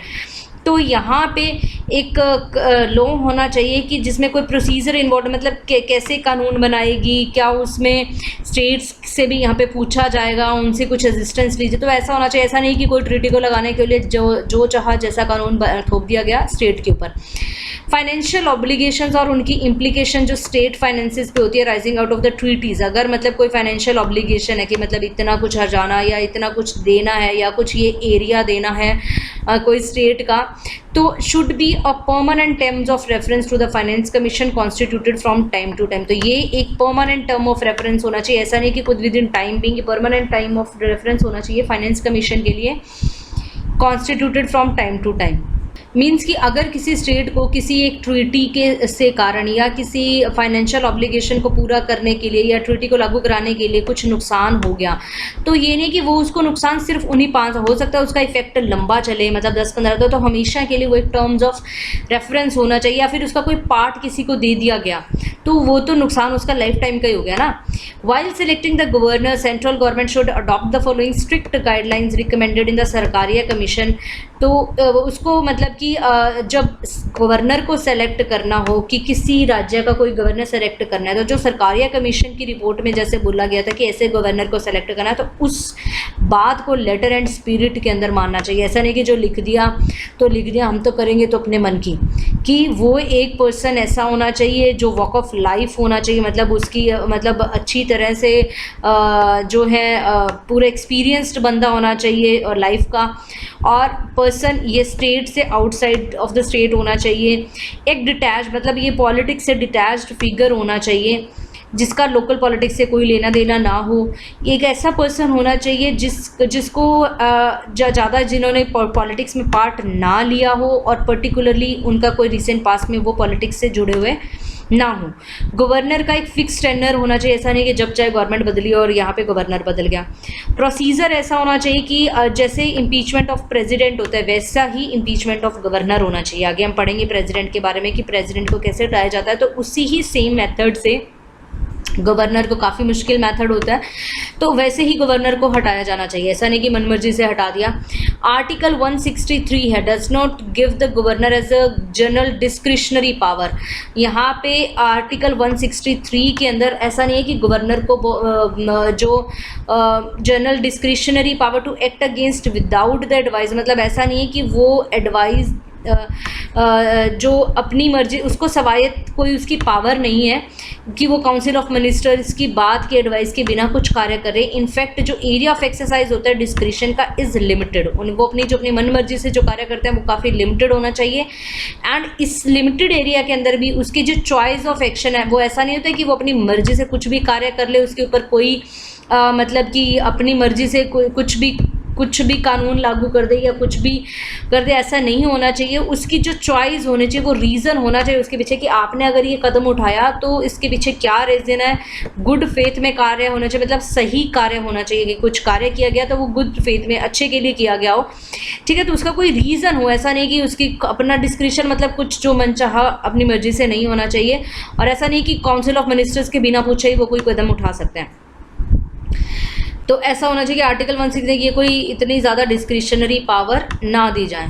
In respect of the bills passed by the, अगर लेजिस्लेटिव असेंबली के अंदर कोई बिल्स पास किए गए हैं ऑफ द स्टेट, तो गवर्नर यहाँ पे डिसीजन ले सकता है विद इन 6 मंथ्स, या अगर उसको अपनी असेंट देनी है या उसको रिजर्व करना है, तो 6 महीने का टाइम। ऐसा नहीं है कि अपने साल लेके बैठ गया भैया, ना तो असेंट दे रहा है और ना ही रिजर्व करके रख रहा है, तो ऐसा नहीं होना चाहिए। 6 मंथ्स का टाइम पीरियड होना चाहिए।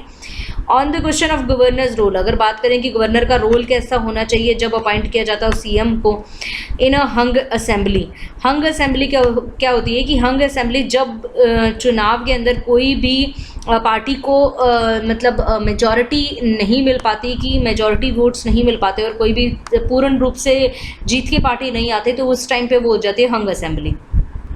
कि इलेक्शंस के बाद में किसी भी पार्टी को क्लियर कट मेजॉरिटी ना मिली हो, ठीक है, तो उस केस के अंदर कुछ यहाँ पे क्लियर गाइडलाइंस होनी चाहिए to be followed as constitutional में। कॉन्स्टिट्यूशन में कन्वेंशंस बना दी, ऐसा नहीं है कि ये फिक्स्ड है, मतलब हाँ कि हाँ ऐसा होता है, ये गाइडलाइंस दी गई कि ऐसे किसी को सीएम किसको चुना जाना चाहिए। तो उस केस में तो यहाँ पे कोई पार्टी या कॉम्बिनेशन ऑफ पार्टीज़ जिसके पास ज़्यादा सपोर्ट हो लेजिस्लेटिव असेंबली के अंदर, उनको बुलाना चाहिए कि आप आइए सरकार बनाइए। अभी हम देखते हैं कि ये काफ़ी ज़्यादा कर्नाटका के केस में मान सकते हैं हम, ठीक है। अगर यहाँ पे किसी का भी प्री पोल अलायंस, मतलब पोल जैसे यूपी के अंदर हुआ था प्री पोल बसपा का, ठीक है, तो ये प्री पोल एसपी और बीएसपी आपस में महागठबंधन जिसे बोलते हैं, कि वो हुआ था कि ऐसा कोई प्री पोल अलायंस हुआ है तो उनको एक ही पॉलिटिकल पार्टी मान के, और यहाँ पे उनके जो कि वो मेजॉरिटी, तो लीडर ऑफ ऐसे कोलिशन को यहाँ पे बुलाना चाहिए गवर्नर के द्वारा और उनको बोलना चाहिए कि आप सरकार बनाइए।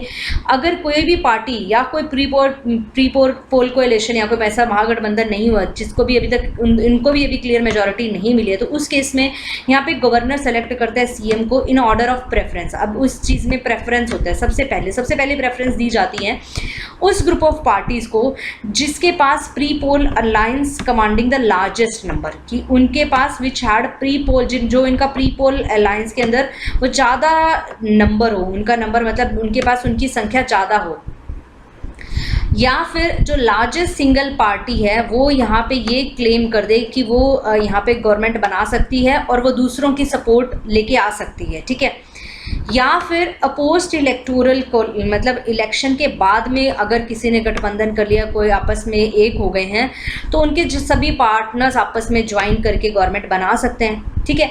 या फिर एक पोस्ट इलेक्टोरल अलायंस, इलेक्शन के बाद में जो अलायंस बना है किस अदर पार्टीज़ के साथ, वो आपस में मिलके उन्होंने अलायंस बना लिया, साथ ही साथ उनको सपोर्ट मिला हुआ है इंडिपेंडेंट जो है, डिपेंडेंट जो खुद यहाँ पे खड़े होके इंडिपेंडेंट मंत्री आता है, तो वो जो है पर्सन जो इंडिपेंडेंट चुनाव लड़ते हैं किसी भी पार्टी के अंदर, नहीं तो उनको सपोर्ट मिला हो, तो इन केस में इनको प्रेसिडेंस दिया जाता है कि पहले ये लोग आ जाएं, ये नहीं है तो फिर ये आ जाए, ये नहीं है तो फिर ये आ जाए, और ये नहीं है तो फिर ये आ जाए। अब क्वेश्चन होता है, जब क्वेश्चन हो कि सीएम को हटाने का, तो गवर्नर को यहाँ पे insist on the CM providing the majority. अभी ऐसा नहीं है कि ऐसा जमन मर्द चाह सीएम को हटा दिया, नहीं, सीएम को यहाँ पे प्रूव करनी चाहिए अपनी majority on the floor of house, for which he should prescribe a time limit. तो उसके साथ गवर्नर उनको कुछ टाइम देते हैं कि आपको 10 दिन का टाइम दिया जाता है कि अब आप फ्लोर पे अपनी majority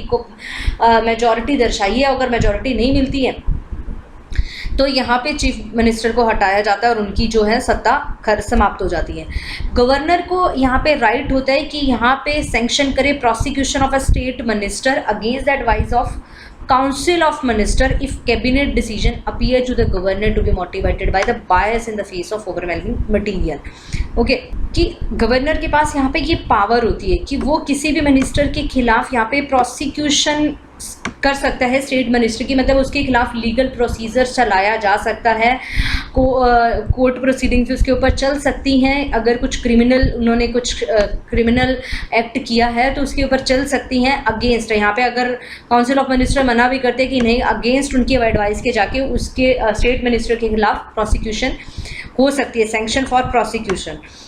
the convention of governor acting as, अब यहाँ पे ये जैसे रीत चली आ रही है कि गवर्नर जो होते हैं चांसलर्स होते हैं बहुत सारी यूनिवर्सिटीज़ के, और वो बहुत अदर स्टैट्यूटरी पोजीशंस को यहाँ पे होल्ड करते हैं। ऐसा नहीं होना चाहिए। गवर्नर का काम है भी कॉन्स्टिट्यूशनल प्रोविजंस जो कॉन्स्टिट्यूशन के द्वारा दिए गए कि आप यहाँ पे जो है कॉन्स्टिट्यूशनल हेड है स्टेट के, तो वही होना चाहिए। ऐसा नहीं कि भाई हाँ यूनिवर्सिटी चांसलर वगैरह बना, ऐसा नहीं होना चाहिए।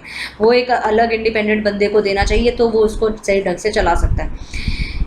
जब कोई एक्सटर्नल एग्रेशन, बाहरी कोई हमला वगैरह हो या अंदरूनी कोई यहाँ पे वायलेंस हो रही हो, तो यहाँ पे जो स्टेट एडमिनिस्ट्रेशन है जो अच्छी तरह से कार्य नहीं कर पा रही है, कॉन्स्टिट्यूशनल मशीनरी पूरी हिल गई है, तो यहाँ पे अल्टरनेटिव कोर्सेज भी होने चाहिए कि ऐसा नहीं है कि सिर्फ अभी एक ही चारा बचता है कि आर्टिकल 355 लगा दिया जाए, यहाँ पे प्रेसिडेंट रूल लगा दिया जाए। अल्टरनेटिव को भी जो यहाँ पे है कुछ कदम उठाने चाहिए। फिर एट लास्ट कि हाँ जब रेक्टिफाई हो जाता है कि हाँ फेलियर हो गया यहाँ पे कॉन्स्टिट्यूशन मशीनरी का, उसके बाद में ही आर्टिकल 356 लगाना चाहिए। ऐसा नहीं कि थोड़ा बहुत ही कुछ हुआ और यहाँ पे गवर्नर ने अपील कर दी कि ठीक है जी आप अब प्रेसिडेंट रूल लगा दिया जाए।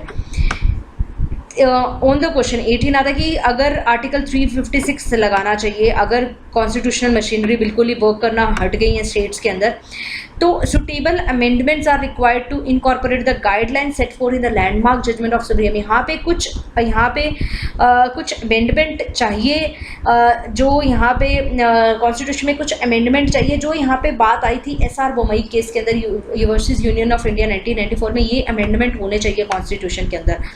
तो यहाँ पे this would remove the possible misgivings in this regard on the part of the states and helping smoothing the center state relation। अब ये जो एक केस है SR Bommai case versus union of India 1994, बहुत ही इम्पॉर्टेंट केस है, हर जगह पे इसका यूज़ होगा, काफ़ी इंपॉर्टेंट है, आपको पता होना चाहिए SR बोमई केस क्या था, क्योंकि इस केस के बाद में मतलब एक पूरा युग ही बदल गया था सेंटर स्टेट रिलेशंस के अंदर। यहाँ पे इन्होंने बात की कि आर्टिकल 356 किस केस में लगाना चाहिए, कहाँ पे लगाना चाहिए, और यहाँ पे ये जो मतलब अपनी मर्जी से लगाया जा रहा था, इसके बाद में इस पर काफ़ी लगाम आ गई थी। तो ये था क्या, कौन थे SR बोमई और किस मतलब इनके साथ क्या हुआ कि यहाँ पे इनको सुप्रीम कोर्ट जाना पड़ा और ये पूरा वर्डिक्ट इसके बाद में सुप्रीम कोर्ट का आया था। तो ये जो SR बोमई थे ये सीएम थे जनता दल गवर्नमेंट के कर्नाटका के अंदर 1988 से 89 के अंदर, ठीक है। तो यहाँ पे इनकी गवर्नमेंट को डिसमिस कर दिया गया था 1989 के अंदर, अप्रैल 1989 के अंदर under article 356 of the constitution, और यहाँ पे प्रेसिडेंट रूल लगा दिया गया। अब ग्राउंड क्या था यहाँ पे कि गवर्नमेंट ने अपने मेजॉरिटी लॉस कर दी है और बहुत सारे मतलब कि गलतियां हैं सरकार के अंदर, बहुत सारे डिस्फेक्शंस हैं, इस वजह से यहाँ पे प्रेसिडेंट रूल। अब यहाँ पे प्रेसिडेंट रूल तो लगता था एक्सटर्नल एग्रेशन, इंटरनल डिस्टर्बेंसेस के कारण, पर यहाँ पे किसको ग्राउंड बनाएगी, यहाँ पे सरकार ने मेजॉरिटी खो दी है। अब गवर्नर ने यहाँ पे बोमई को इतनी भी अपॉर्चुनिटी नहीं दी कि वो अपनी मेजॉरिटी को है फ्लोर पे आजमा सकें, कि अपनी मेजॉरिटी को दर्शा सकें, ना कोई टाइम दिया, उसको सीधा हटा दिया गया। अब बोमई जी यहाँ पे कोर्ट में गए कि भाई ये प्रेसिडेंट क्यों लगाया गया, कर्नाटका हाई कोर्ट में गए, वहाँ पे इनकी जो रिट पिटिशन की थी उसको डिसमिस कर दिया गया। तो फिर वो कहाँ गए, सुप्रीम कोर्ट में गए। अब सुप्रीम कोर्ट ने 11 मार्च 1995 को 9 जज कॉन्स्टिट्यूशन बेंच ने, अब ये 9 जज कॉन्स्टिट्यूशन बेंच होती है, बहुत अहम मुद्दे सुनाते हैं 9 जज मिलके, जैसे अभी जो सबरीमाला केस के अंदर जो विमेन एंट्री करवाई गई थी वो भी 9 जज कॉन्स्टिट्यूशन बेंच के द्वारा करवाई गई थी। तो ये जो 9 जज कॉन्स्टिट्यूशन बेंच बैठी थी सुप्रीम कोर्ट के अंदर, और एक उन्होंने हिस्टोरिक ऑर्डर दिया था जिसके बाद में ये जो सरकार को डिसमिस करना, स्टेट गवर्नमेंट को डिसमिस करना अंडर आर्टिकल 356 अपनी मनमर्जी से, ये बिल्कुल बंद हो गया। कि ऐसा नहीं कि तुम किसी भी सरकार को यहाँ पे डिसमिस कर सकते हो गवर्नर के ऑर्डर के द्वारा और वहाँ पे प्रेसिडेंट रूल लगा के और स्टेट की सत्ता जो है खत्म कर सकते हो, ऐसा नहीं हो सकता यहाँ। इसके बाद में इस तरह सुप्रीम कोर्ट के वर्डिक्ट के बाद में बिल्कुल बंद हो। अब सुप्रीम कोर्ट ने ऐसा क्या वर्डिक्ट सुनाया था, यहाँ पे सुप्रीम कोर्ट ने ये वर्डिक्ट सुनाया था कि जो प्रेसिडेंट की पावर है स्टेट की और गवर्नमेंट को डिसमिस करने की, वो कोई एब्सोल्यूट पावर नहीं है। उसके पास ये नहीं है कि उसके पास सिर्फ प्रेसिडेंट को ये पावर है कि वो कभी भी जब चाहे जो है डिसमिस कर सकता है स्टेट गवर्नमेंट्स को। प्रेसिडेंट अपनी इस पावर को एक्सरसाइज तब कर सकता है अपनी प्रोक्लेमेशन के बाद में, अगर उसने प्रेसिडेंट रूल लगाया और फिर वो प्रेसिडेंट रूल अप्रूव्ड होना चाहिए हाउसेज ऑफ पार्लियामेंट के अंदर, दोनों लोकसभा और राज्यसभा से वो अप्रूव्ड होना चाहिए। तब तक अगर वो अप्रूव्ड नहीं हुआ है तो प्रेसिडेंट सिर्फ सस्पेंड कर सकता है लेजिस्लेटिव असेंबली को, ना कि उसे पूरी तरह से ख़त्म कर सकता है। सिर्फ सस्पेंड कर सकता है कि भाई वो काम नहीं कर सकते, ना कि भाई वो ख़त्म ही हो गई है। ठीक है, भी प्रेसिडेंट रूल लगा दिया, उसके बाद में अप्रूवल के लिए ये उनकी जो प्रेसिडेंट प्रोक्लेमेशन है वो अप्रूवल के लिए जाएगी दोनों हाउसेज, वो अप्रूव हो गई हैं तो सस्पेंड तो वो ठीक है, वहाँ पे जो है मशीनरी जो है वो ख़त्म हो जाती हैं, डिज़ोल्व हो जाती है। नहीं क्या होगा, तब तक वो सब सस्पेंड होंगी।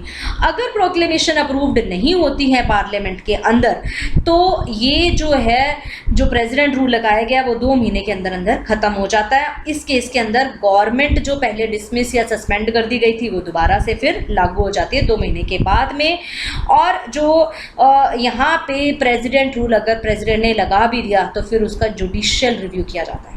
एज जुडिशरी सुप्रीम कोर्ट उसके ऊपर रिव्यू देती है कि भाई आपने कैसे अपनी मर्जी से उठा के यहाँ पे प्रेसिडेंट को भी यहाँ पे कटहरे में लेके मतलब आ सकते हैं। मीन्स कि ऐसा नहीं कि प्रेसिडेंट खड़ा होगा कटहरे, मतलब मीन्स कि अगर प्रेसिडेंट ये नहीं कि अपनी मनमर्जी से कुछ भी बोल सकते हैं, नहीं, उसको भी मतलब कानून के सामने जवाब देना पड़ेगा कि आपने ऐसा ये एक्ट किया तो क्यों किया। तो अब इसके बाद में सुप्रीम कोर्ट के वर्डिक्ट के बाद में जो बोमई केस था बहुत ही ज़्यादा सिग्निफिकेंट हो गया और इसने बिल्कुल जो मनमर्जी थी प्रेसिडेंट रूल लगा के और स्टेट सत्ता ख़त्म करने की, वो इसको बिल्कुल बंद कर दिया गया। और टाइम दिया गया कि फ्लोर ऑफ असेंबली के ऊपर टेस्ट करने का टाइम दिया गया कि उसको टेस्ट करो, मेजॉरिटी अगर आती है तो वो नहीं होगा, नहीं मेजॉरिटी मिलती है उसके बाद में सस्पेंड हो सकता है। और इसका इम्पैक्ट हम देखते हैं कि बहुत सारी सत्ताओं पे पड़ा। राबड़ी देवी की गवर्नमेंट, अटल बिहारी की गवर्नमेंट इसी चीज़ के अंदर इसके बाद में बच गई थी। ठीक है, तो ये था एसआर बोमई केस जो बहुत ही इंपॉर्टेंट है, वर्डिक्ट था सेंटर स्टेट रिलेशन को स्मूदन करने के लिए। ठीक है, तो ये मैंने आपको बता दिया। Given the strict parameters now set invoking the, अभी काफ़ी मतलब इमरजेंसी इन्वोक करना, प्रेसिडेंट रूल इन्वोक करना काफ़ी ज़्यादा मुश्किल हो गया। ऐसा नहीं कि कभी भी इम्पोर्ट कर सकते हैं, इसको प्रोक्लेम कर सकते हैं। ये एक लास्ट रिसोर्ट होता है ठीक है, कि जहाँ पे प्रोक्लेम की जाती है इमरजेंसी। और ऐसा नहीं है कि मतलब पूरे स्टेट के अंदर इमरजेंसी, ये कुछ ऐसा भी होता है कि लोकलाइज्ड इमरजेंसी किसी एक एरिया के अंदर, मान लो कि इंटरनल डिस्टर्बेंस हो रही है किसी स्टेट, अभी अगर किसी भी स्टेट का एग्जाम्पल, जैसे मध्य प्रदेश के अंदर इतने सारे 51-52 यहाँ पे डिस्ट्रिक्ट्स हैं, तो ऐसा नहीं है कि अगर किसी एक पार्ट के अंदर कहीं पे कुछ हो रही है डिस्टर्बेंसेस तो पूरे स्टेट के अंदर इमरजेंसी लगा दी जाएगी, नहीं, कुछ लोकलाइज्ड इमरजेंसी भी लगाई जा सकती हैं। ठीक है, सुटेबल अमेंडमेंट्स किए गए आर्टिकल 263 के अंदर, जिसमें चाहिए कि इंटर स्टेट काउंसिल को यहाँ पे क्रेडिबल, अभी जो इंटर स्टेट काउंसिल है उसको काफ़ी क्रेडिबल, उसको काफ़ी पावरफुल बनाया गया ताकि इंटर स्टेट और स्टेट डिफरेंसेस हैं वो कम हो। जोनल काउंसिल्स हैं उनको भी यहाँ पे जो बनाई गई थी उनको भी बोला गया कि ये कम से कम 2 बार ट्वाइस अ ईयर मिलनी चाहिए, उनको एक एजेंडा प्रपोज किया जाना स्टेट का, ताकि अच्छे से कोऑर्डिनेशन जो है बना रहे। हार्मोनाइजेशन ऑफ पॉलिसीज जो लागू की गई हैं उनको अच्छे से यहाँ पे आपस में तालमेल उनका अच्छे से बिठाया जाए। एम्पावर्ड कमेटी है फाइनेंस मिनिस्ट्री ऑफ स्टेट्स की, proved to be a successful experiment in inter state coordination on the fiscal matter. एक एम्पावर्ड कमेटी बनाएगी फाइनेंस मिनिस्टर्स की ऑफ द स्टेट्स, सारी फाइनेंस मिनिस्टर ऑफ स्टेट्स की आपस में बनाएगी, जो माना जाता है कि काफ़ी अच्छा था कोऑर्डिनेशन ऑफ फिस्कल मैटर्स को देखने के लिए। सीएम की, जैसे हमने पिछली बार देखा था कि काफ़ी सारी कमेटीज़ या मिनिस्ट्रीज या इनकी जो हैं काफ़ी कॉन्फ्रेंसेज होती हैं जो काफ़ी ज़्यादा हेल्पफुल थी इनको कोऑर्डिनेट करने के लिए। ठीक है, न्यू ऑल इंडिया सर्विसेज की इन्होंने बात की कि नई ऑल इंडिया सर्विसेज बनने चाहिए, जैसे knew all India services for health, education, engineering and judiciary की तो काफ़ी ज़्यादा बात उठ चुकी है कि होना चाहिए।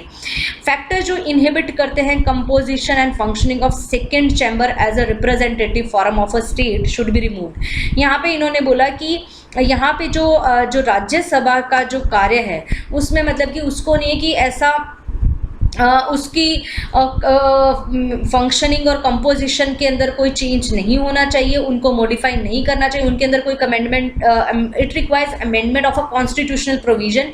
इनफैक्ट राज्यसभा में ये माना जाता है कि एक immense potential to negotiate the acceptable solution to friction points in the margin between centre and states. अब यहाँ पे ये इन्होंने ये बोला कि अगर मतलब राज्यसभा की पावर को कम नहीं करना चाहिए। राज्यसभा एक ऐसा पिलर है जहाँ पे स्टेट को कुछ बोलने का हक होता है। यहाँ पे जो मतलब मनमर्जी के जो कानून है वो पास नहीं होने देते। एक बैलेंस ऑफ पावर होना चाहिए, डिफरेंट स्टेट्स के बीच में की, जो मतलब इक्वालिटी ऑफ रिप्रेजेंटेशन होना चाहिए राज्यसभा के, क्योंकि अभी जो राज्यसभा के अंदर रिप्रेजेंटेशन होता है डिफरेंट से, मतलब कि राज्यों से जो मेंबर्स उठ के राज्यसभा के अंदर जाते हैं, अभी जो होता है वो किसके बेस पे होता है कि जिसकी ज़्यादा जनसंख्या होती है, जैसे यूपी के बहुत सारे मेंबर्स होते हैं, जिनकी जनसंख्या कम होती है उनके कम मेंबर। तो यहाँ पे इन्होंने बोला कि मतलब सभी स्टेट्स के इक्वल पार्टिसिपेशन होनी चाहिए जो है राज्यसभा में। जैसे देखिए कि यूपी के 31 जा रहे हैं, महाराष्ट्र के 19 जा रहे हैं, तमिलनाडु के 18 जा रहे हैं और वेस्ट बंगाल के 16 जा रहे हैं। तो यहाँ पे on the basis of population size के ऊपर होता है। यहाँ पे इन्होंने बात करी कि सभी का रिप्रेजेंटेशन इक्वल होना चाहिए, जैसे कि अमेरिका के अंदर हर एक स्टेट का 1-1 रिप्रेजेंटेशन होता है, तो ऐसा होना चाहिए। The scope of devolution of power to the local bodies. अब यहाँ पे लोकल बॉडीज को जो पावर देनी चाहिए पंचायती राज को to act as a institution of, ताकि वो एक सेल्फ गवर्नमेंट कर सकें, शुड बी कॉन्स्टिट्यूशनली डिफाइंड। उसके बाद में हम देखा था कि ये कॉन्स्टिट्यूशनली डिफाइंड हो गए थे, इनके अंदर आर्टिकल आ गए थे, आर्टिकल होना पंचायती राज और लोकल बॉडीज म्यूनसिपैलिटीज़ के ऊपर। तो ये यहाँ पे इनकी रिकमेंडेशंस के बाद हुआ था to appropriate amendments. All future central legislation involving states involvement should provide for cost sharing as the case of right to education. अब यहाँ पे इन्होंने ये बोला कि जो भी आगे आने वाली सेंट्रल लेजिस्लेशन है जिनमें स्टेट्स की इन्वॉल्वमेंट होगी, तो वहाँ पे कॉस्ट की भी शेयरिंग होनी चाहिए। ठीक है, कि कोई कानून लेके आगे आगे राइट टू सभी को एजुकेशन का हक होना चाहिए। तो ये नहीं कि अब सरकार ने कानून बना दिया, अब स्टेट्स के ऊपर आ गया बोझ कि जो गरीब स्टेट्स हैं अब वो सभी को फ्री में एजुकेशन कैसे देना चाहिए। तो उसके साथ साथ उनको पैसा भी देना चाहिए कि अगर तुमने कोई कानून पारित किया है तो उसके साथ साथ उनको कुछ पैसा भी दे ताकि उसको लागू करवाया जाए लेटरेंस पीरियड के अंदर। अब रॉयल्टी रेट्स जो है मेजर मिनरल्स की, उनको यहाँ पे रिवाइज करना चाहिए हर एक साल, हर 3 साल के अंदर। ऐसा नहीं है कि भाई एक बार जो रॉयल्टी दे दी उतनी, भैया महंगाई बढ़ रही है तो थोड़ी रॉयल्टी ज़्यादा देनी चाहिए। तो और अगर 3 साल के अंदर अब तुमने रिवाइज नहीं किया है तो उनको कंपनसेट करना देना चाहिए कि ठीक है अब कुछ कंपनसेशन भी दी जानी चाहिए, क्योंकि अभी जो रॉयल्टी रेट्स होते हैं मिनरल्स के उनको डिसाइड किया जाता है मिनिस्ट्री ऑफ माइंस के द्वारा, और ये सभी स्टेट के लिए इक्वली एप्लीकेबल होते हैं। माइंस एंड मिनरल्स डेवलपमेंट और रेगुलेशन एक एक्ट आया था 1957 के अंदर, जिसमें अमेंड कर दिया था, इसको अमेंड किया गया, ऑर्डिनेंस लेके आया गया 2015 में। और यहाँ पे कुछ मिनरल्स कंसेशंस दी गई मेजर मिनरल्स को, जिसमें आयरन ओर को। अब इनका क्या किया जाता है, ऑक्शन किया जाता है, ऑक्शन किया जाता है, इनकी कम्पिटिटिव बिडिंग होती है। अब ये काफ़ी ट्रांसपेरेंट होती है, नॉन डिस्क्रिमिनेटरी होती है, और जिसकी वजह से हम देखते हैं कि स्टेट को जो शेयर मिलता है ना, पहले जो रॉयल्टी भी इतना ज़्यादा नहीं मिलता था, बिडिंग के बाद में इनको शेयर काफ़ी अच्छा मिलने लग गया। करंट सीलिंग जो है प्रोफेशन टैक्स को, उसको बोला गया कि यहाँ पे कम्प्लीटली ख़त्म कर देना चाहिए, कि कोई ऐसा नहीं है कि इतना प्रोफेशन टैक्स इतना भी 2500 लगाया जाना चाहिए, इतना ही नहीं कितना भी लगा सकते हैं। इन्होंने यहाँ पे ये बोली कि इसको कम्प्लीटली डन अवे कर देना चाहिए। जो scope for raising more revenue from the taxes mentioned in article 266 can be examined, मतलब यहाँ पे हम रेवेन्यू से ज़्यादा कमा सकते हैं, टैक्सेस लगा सकते हैं ज़्यादा, जो आर्टिकल 268 के अंदर बोला उसको दोबारा से एग्जामिन, मतलब कि जैसे हमेशा अगर कोई मुद्दा उठता है पार्लियामेंट के अंदर, कोई कानून लाया जाता है कि टैक्सेस बढ़ाने का, तो वो कम होते हैं कि टैक्सेस उससे टैक्सेस से ज़्यादा रहे। तो ये जो यहाँ पे scope raise more revenue mention in article 26 should भी, उसको दोबारा से एग्जामिन करना चाहिए। इस इशू को यहाँ पे रेफर करना चाहिए नेक्स्ट फाइनेंस कमीशन के लिए कि कौन कौन से टैक्सेस लगाए जाएँ जिससे रेवेन्यू थोड़ा जो है बढ़ जाए। टू ब्रिंग अ ग्रेटर ज़्यादा अकाउंटेबिलिटी, मतलब पूरी ज़्यादा ट्रांसपेरेंसी लाने के लिए जो सारी फिजिकल लेजिस्लेशन है उसको यहाँ पे, उनकी जो भी यहाँ पे फिजिकल लेजिस्लेशन है, जो भी यहाँ पे जो पैसे से मामले रिलेटेड जो भी मुद्दे हैं, उनको एक इंडिपेंडेंट बॉडी को सौंप देना चाहिए जो उसको पूरा देखे और एक रिपोर्ट वो सौंपे दोनों हाउस ऑफ पार्लियामेंट के अंदर, ताकि अच्छे से जो रेवेन्यू रेज हो या फिजिकल जो है रेवेन्यू कैसे बढ़ सके, सेंटर स्टेट के बीच में कैसे पैसा का निपटारा किया जा सके, ये दोबारा से एक इंडिपेंडेंट बॉडी को सौंपना दें, ना कि फाइनेंस कमीशन को। Consideration specified in the terms of reference of finance commission, मतलब किन चीज़ को रेफरेंस बनाती है फाइनेंस कमीशन, उसके अंदर जो कंसिडरेशन स्पेसिफाई किए गई हैं वो should be even handed between the centre and state, वो सेंटर और स्टेट्स को भी हैंडेड ओवर करनी चाहिए। मतलब किन चीज़ों को देख के यहाँ पे फाइनेंस कमीशन ने यहाँ पे ये रिकमेंडेशंस दी, वो चीज़ें सेंटर और स्टेट्स के बीच में भी हैंडेड ओवर होना चाहिए, ताकि इफेक्टिव मैकेनिज्म हो और स्टेट्स को भी यहाँ पे पता होना चाहिए कि किन चीज़ों को फाइनलाइज किया, टर्म्स ऑफ रेफरेंस थी फाइनेंस कमीशन के लिए कि कितना पैसा दिया गया, कितना, मतलब उनके लिए भी वो पूरी चीज़ें ट्रांसपेरेंट होनी चाहिए स्टेट्स के बीच में। Central government should review the all existing सेसेस and surcharge, अब सेंट्रल गवर्नमेंट को देखना चाहिए कि वो किसी चीज़ के ऊपर अगर सेस लगा रही है, सरचार्ज लगा रही है, तो यहाँ पे उनको कम लगाया जाए, ताकि जो ग्रोस टैक्स रेवेन्यू है वो, मतलब उस पर ज़्यादा ऐसा नहीं कि हर कोई चीज़ के ऊपर सरकार बैठ के सेस, और मतलब फिर तो आम जनता के ऊपर काफ़ी ज़्यादा भार पड़ जाएगा कि एक तो टैक्स दे रहे हैं उसके ऊपर एक और टैक्स दे रहे हैं, मतलब कुछ पैसा और ज़्यादा दे रहे हैं। मतलब सेसेस और सरचार्जेस वही होता है कि टैक्स के ऊपर टैक्स, जो ऊपर वाला जो टैक्स होता है सेंट्रल गवर्नमेंट को जाता है, तो ये इतना ना है कि आम जनता पे इतना भार पड़ जाए। हम देखते हैं because of close linkage between a plan and non plan expenditure, एक एक्सपर्ट कमेटी में भी अपॉइंट होने चाहिए जो ये देखे कि कैसे प्लान और प्लान एक्सपेंडिचर को डिस्टिंक्ट किया जा सकता है, कि प्लान एक्सपेंडिचर कौन सा और नॉन प्लान, मतलब प्लान नॉन प्लान तो वो था फ्रेंड्स की, मतलब कि जिसका पता ही नहीं था और वो खर्चा हमारे देश के ऊपर उसका भार है, जैसे कि अभी कोरोना, इसका पता ही नहीं था और ये भार हमारे पास आ गया, तो सरकार के अगर इसका पैसा नहीं होगा, अगर इसकी पूरी तैयारी नहीं होगी, नॉन प्लान एक्सपेंडिचर के लिए हमारे पास पैसा नहीं होगा, तो कैसे सरकार खर्च करेगी। तो इसको भी हमें एक एक्सपर्ट कमेटी होनी चाहिए जो अपॉइंट करे, जो इस इशू को देखे कि किस चीज़ को प्लान के अंदर और किस चीज़ को नॉन प्लान एक्सपेंडिचर में डाला जाए। एक बेटर कोऑर्डिनेशन के लिए फाइनेंस कमीशन और प्लानिंग कमीशन का जो यहाँ पे जो सिंक्रोनाइजेशन है पीरियड है, जो इनका मतलब कि अभी हम देखते हैं कि फाइनेंस कमीशन उसका तो टाइम पीरियड अब हमारे 17 में कॉन्स्टिट्यूट हुई और वो जो चल रही है 2020 और 25 के लिए बनाएगी, और ये जो हमारा जो 5 ईयर प्लान है वो हमारे उनका टाइम तो हमारा अलग ही होता है, तो ये ऐसा होना चाहिए कि उनका टाइम जो है दोनों का साथ साथ चले। Finance commission division in a ministry of finance should be converted in a full fledge department. Finance commission एक डिवीजन है मिनिस्ट्री ऑफ फाइनेंस के अंदर, तो इसको एक फुल फ्लैज अलग से डिपार्टमेंट ही बना देना चाहिए और उसका परमानेंट सेक्रेटरीट होना चाहिए। प्लानिंग कमीशन का क्रूशियल रोल है करंट सिचुएशन के अंदर, अगर हम देखें अभी जैसे नीति आयोग है, बट इसका रोल को जो है be that of coordination rather than of micro, इसका रोल जो होना चाहिए कोऑर्डिनेशन का होना चाहिए, ना कि वो अपने हिसाब से ही मैनेजमेंट का सब कुछ देखे, सिर्फ कोऑर्डिनेट करनी चाहिए ये फाइनेंस कमीशन या उसके साथ, ठीक ठीक है। Step should be taken for setting up, कोशिश करनी चाहिए कि हमें एक इंटर स्टेट ट्रेड और कमर्स कमीशन भी बिठाने चाहिए, जो आर्टिकल 307 में यहाँ पे बोला गया एंट्री 42 की लिस्ट 1 के अंदर।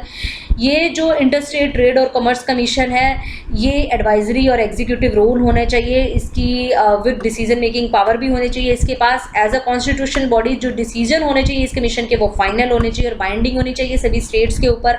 जैसे हम देखेंगे अगर ट्रेड बढ़ेगा तो पूरा देश वैसे ही प्रगति करेगा। एनी पार्टी, अगर कोई पार्टी को यहाँ पे इनसे कोई प्रॉब्लम है तो डिसीजन जो कमीशन का होना चाहिए वो प्रेफर है अपील के लिए फिर हम कोर्ट के पास जा सकते हैं, सुप्रीम कोर्ट के पास सीधा जा सकते हैं। अब जो इस कमीशन ने जो इतनी सारी 38 ईयर रिपोर्ट्स यहाँ पे हमने देखे हैं जो मेन थी, उनको यहाँ पे सभी स्टेक होल्डर्स को, स्टेट गवर्नमेंट को, यूनियन टेरिटरी के एडमिनिस्ट्रेटर को, यूनियन मिनिस्टर्स को, सभी को यहाँ पे दे दिया गया।